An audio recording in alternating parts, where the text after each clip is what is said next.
ভরতপুরের ধারালো অস্ত্রের কোপে তৃণমূল কর্মীকে খুন, চাঞ্চল্য এলাকায়।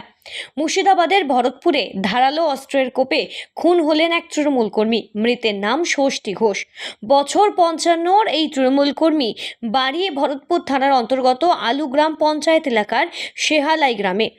আনুমানিক রাত 8টা নাগাদ সুনিয়া গ্রামের কাছে কুয়ে নদীর বাঁধের ধার থেকে তার রক্তাক্ত দেহ উদ্ধার করে পুলিশ। আর এই ঘটনায় এলাকায় ব্যাপক চাঞ্চল্য সৃষ্টি হয়েছে।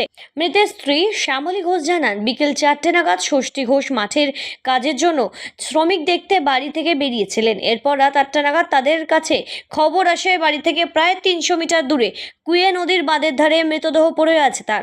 স্থানীয়রা দ্রুত পুলিশে খবর দিলে ভরতপুর থানার পুলিশ ঘটনাস্থলে এসে মৃতদেহটি উদ্ধার করে এবং ইতিমধ্যে কান্দি মহকুমা হাসপাতালে ময়না তদন্তের জন্য পাঠানো হয়েছে। স্থানীয় সূত্রে খবর, ষষ্ঠী ঘোষ এলাকায় একজন সক্রিয় তৃণমূল কর্মী হিসেবেই পরিচিত।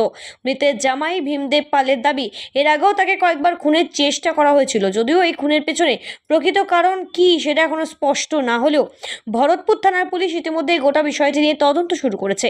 তবে এই ঘটনায় এখনো পর্যন্ত কাউকে গ্রেপ্তার কিংবা আটক করা পাওয়া যায়নি। তবে এই ঘটনাকে কেন্দ্র করে বেশ চাঞ্চল্যের সৃষ্টি হয়েছে এলাকা জুড়ে।